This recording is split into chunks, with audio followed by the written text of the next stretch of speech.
Hello, magandang umaga po. Ang ating pag-usapan po ngayon, ito po si Dr. Toto Tirador, Doctor of Jurisprudence at Civil Engineer License.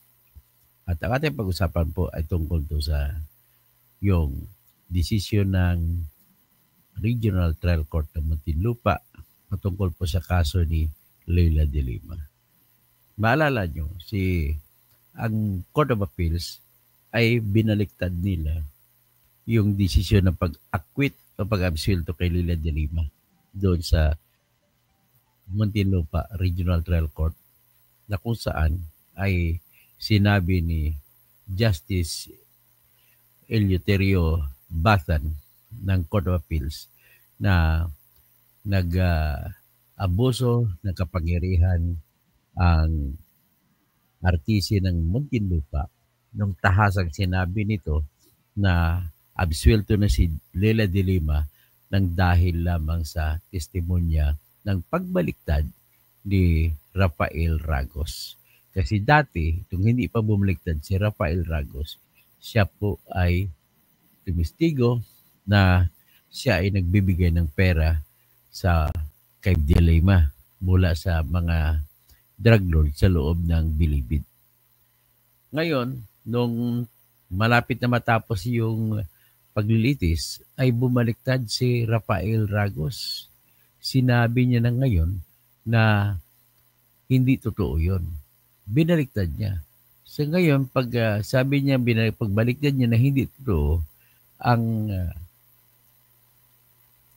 parang sa mata ni Justice Eleuterio Batan ay abuso di poder ang ginawa ni Judge Joseph Abraham Alcantara sapagkat hindi niya inexplain according to Justice Nathan Abathan na hindi inexplain ni Judge Abraham Alcantara na kung paano, bakit at para sasabihin na yung pagbaliktad ni Ragos ay sapat na para ma-acquit o ma-absolve si Leila de Lima. So, ngayon, kung na-acquit siya, ay paliwanag. Ang problema, hindi man lamang nagpaliwanag ng husto itong si Judge Abraham Alcantara. Bagkus, ang ginawa niya, pinagpipilitan niya na tama siya. So, ang tanong ngayon, ano ang gagawin ng Court of Appeals kung hindi sinunod ni Judge Alcantara na magpaliwanag pa ng dagdag bakit dapat i-absolve si Leila de Lima. So, yan lamang po ang sasabihin natin. Dahil dyan po magdidelikado na baka lamang na babali na naman babaliin na naman, baliktarin na naman ng Court of Appeals ang desisyon ni Judge Abraham o Alcantara. So, ang mangyari niyan, kasi pag matapos yung desisyon, di mag-aapila ngayon ulit ang prosecution. Pag apila ng prosecution, magrarapol ulit yan, ibabalik ulit yan sa Court of Appeals. Ang apila nila ay sa pamamagitan ng petition for certiorari at nag-abuso na naman ay sabihin na nag-abuso si Judge Alcantara. So kung sasabihin nag-abuso si Judge Alcantara, huwag lang maraffle sa sala o sa korte ni Justice Justice Eleuterio Bathan.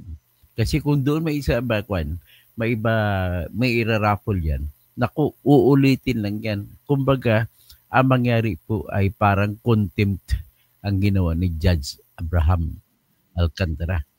Kasi dapat sinunod yan, nagdagdag siya ng paliwanag. Bagkus, ang pagkakaintindi ko sa pagbasa sa balita ay pinanindigan niya lang na tama yung desisyon niya. So, yan po ang problema natin. So, abangan na lang po natin kung paano mangyayari nito. Just, ito kasi pinaka-latest na balita tungkol kay Leila de Lima. Okay? So, ito nagalit mo ito sa akin si Josper Regala Lubon. Bakit balimbing? Bakit balimbing? Pakipaliwanag mo nga bakit balimbing Josper Regalia Lubon? Hindi ka ata nakikinig, di mo ata naintindihan eh. Pasensya na po, ha? Pero pasalamat na rin nakikinig ka. Basta iyon lang po ang sinasabi ko rito, base sa balita ay hindi sinunod ni Judge Alcantara ang utos ng Court of Appeals Justice na ipaliwanag. Kulang pa ang paliwanag kasi sa decision. Ipaliwanag bakit sasabihing acquitted si Dilema. Okay? Yan lamang po. At bahala ka na, Diyos Ber, kung anong sabihin mo. Wala rin akong masasabi sa'yo. Alangan naman pilitin kita maniwala sa akin. Ayaw maniwala. Ayaw ko na, hindi naman po ako diktador. Okay? At hindi po ako kagaya ng ibang vlogger dyan na puro na lang anti-Duterte na lang.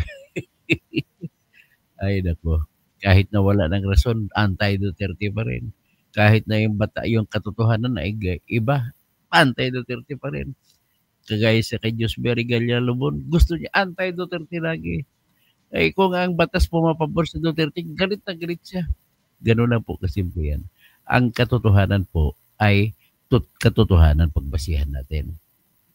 At ang batas pag-apply ay dapat batas pag-apply. Huwag niyo sundin yung mga ibang mga vlogger nagsasabi na tama sila. Mali po sila.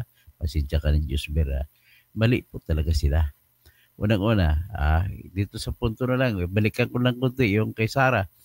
Wala na pong jurisdiction ang Senado. At una pang-apat na complaint na ng impeachment yun. O sige, abangan mo, magla-live ako ulit sa tungkol kay Sara. Abangan mo, Gisber. Promise, manood ka ha. Good morning po, Pastor Rodi Rabi. Maraming salamat po sa inyo.